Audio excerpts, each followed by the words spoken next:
पद मिळताच ॲक्शन मोडमध्ये गवळणबाई बोबडे. उपजिल्हाध्यक्ष होताच अंबाजोगाईत जनसंपर्काचा धडाका.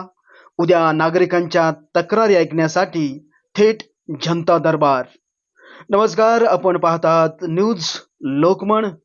शिवसेना शिवउद्योग सहकार सेनेच्या महिला उपजिल्हाध्यक्षपदी नियुक्ती होताच गवळणबाई बालाजी बोबडे यांनी एक क्षणही न दवडता थेट जनतेत उतरण्याचा निर्णय घेतला आहे.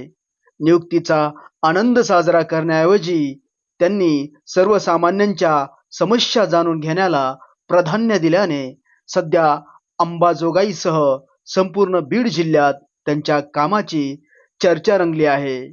शिवउद्योग सहकार सेनेचे प्रदेशाध्यक्ष रामेश्वर वाडेकर यांच्या स्वाक्षरीने जारी करण्यात आलेल्या नियुक्तीपत्रानुसार गवळणबाई बालाजी बोबडे यांची शिवउद्योग सहकार सेना महिला उपाध्यक्ष या महत्त्वाच्या पदावर नियुक्ती करण्यात आली आहे. ही जबाबदारी स्वीकारताच गवळणबाई बोबडे यांनी अंबाजोगाई शहरातील विविध वार्ड आणि प्रभागांमध्ये प्रत्यक्ष भेटीगाठी सुरू केल्या आहेत. विशेष म्हणजे महिला, ज्येष्ठ नागरिक, युवक तसेच गोरगरीब नागरिक स्वतःहून त्यांच्याकडे आपल्या अडीअडचणी, समस्या आणि विकास कामांच्या मागण्या मांडत आहेत. पद मिळाल्यानंतर केवळ अभिनंदन स्वीकारण्यातच वेळ न घालवता जनतेच्या सेवेसाठी मैदानात उतरायचे हा निर्धार त्यांनी कृतीतून दाखवून दिला आहे. यावेळी बोलताना गवळणबाई बोबडे म्हणाल्या की माजी मुख्यमंत्री एकनाथ शिंदे साहेबांनी, माननीय उपमुख्यमंत्री एकनाथ शिंदे साहेबांनी माझ्यावर विश्वास ठेवून ही जबाबदारी दिली आहे. त्या विश्वासाला तडा जाऊ देणार नाही.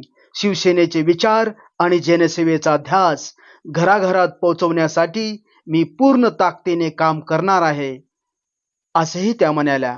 यापुढेही त्या म्हणतात की ज्या नागरिकांना तहसील कार्यालय, ग्रामपंचायत, नगरपालिका, वार्ड किंवा इतर कोणत्याही शासकीय कार्यालयातील कामामध्ये अडचणी येत असतील त्यांनी उद्या दिनांक 28 रोजी सकाळी 11:30 वाजता अंबाजोगाई येथील अंबारी रेस्ट हाऊस येथे उपस्थित राहावे. आपल्या सर्व समस्या लेखी स्वरूपात द्याव्यात. त्या सोडवण्यासाठी मी स्वतः पुढाकार घेईन.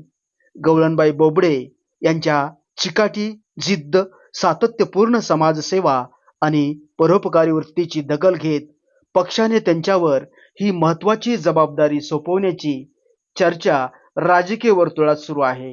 नियुक्तीनंतर बीड जिल्ह्यातून, विशेष अंबाजोगाई शहरातून त्यांच्यावर शुभेच्छांचा वर्षाव होत असून अनेक सामाजिक, राजकीय आणि विविध क्षेत्रातील मान्यवर त्यांचे अभिनंदन करत आहेत.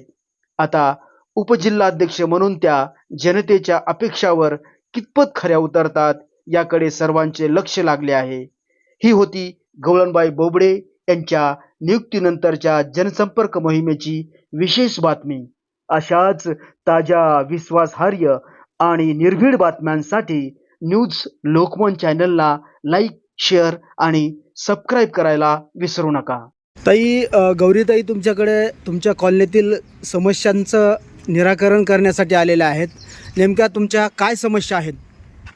आमच्या समस्या इथं आम्हाला टॉयलेट वगैरे नाही, तर नाल्या नाही, तर सुविधा नाही. तर जे टॉयलेट आहे ते आम्हाला घरात म्हणजे संडास टँक भरल्यावर पाईप लावून घरातून उपसा करून काढावं लागते आणि पुन्हा ती भंगी बोलून घ्यावे लागते, त्यांना पैसे द्यावे लागते.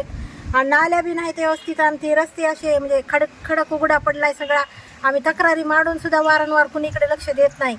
फक्त मतदान मागायचे आम्ही रस्ता दुरुस्त करू असं म्हणतात, पण पुन्हा नंतर इकडे कोणी फिरकत नाही. अजूनमधून पाणी बी आम्हाला वेळेवर येत नाही. कधी 6 दिवसाला, कधी 12 दिवसाला असं पाणी येते. आणि तर वॉचमॅन पण नाही, एक सुद्धा वॉचमॅन नाही की चोर वगैरे असं घुसू शकते अशी काहीच सुविधा नाही आम्हाला इथं.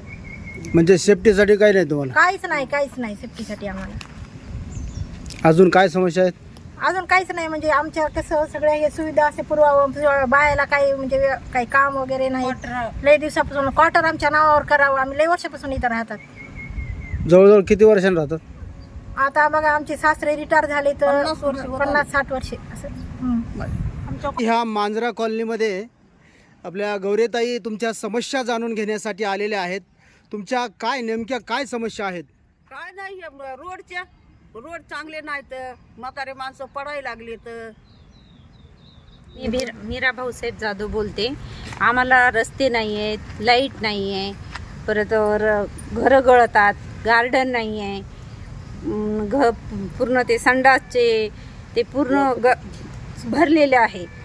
ते उपसून नेण्याची म्हणजे मच्छर वगैरे खूप होतात इथं. ते तेवढं काम करायला पाहिजे त्यांनी. आमच्या इकडे नाल्याची सोय नाही. पाऊस पडला की घरात पाणी येतंय, सगळे नाल्या तुंबुली होतंय. नाल्याची सोय करायला पाहिजे. नगरसेवक येत नाहीत का आपल्याकडे? नाही तर पक्षी मतदानापुरतं येतात. किती 10 चक्रा पुन्हा.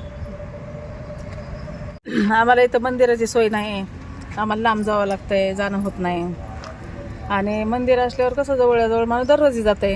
हां, मंदिर पाहिजेच ना. गावात मंदिरं जरी असले तर जाणं होत नाही दुसरीकडं. आता खेड्यात कसं जवळच मंदिरं असतात, माणूस खेड्यात गेलं तर दररोज जातात मंदिरात. त्यासाठी मंदिर तर पाहिजेच.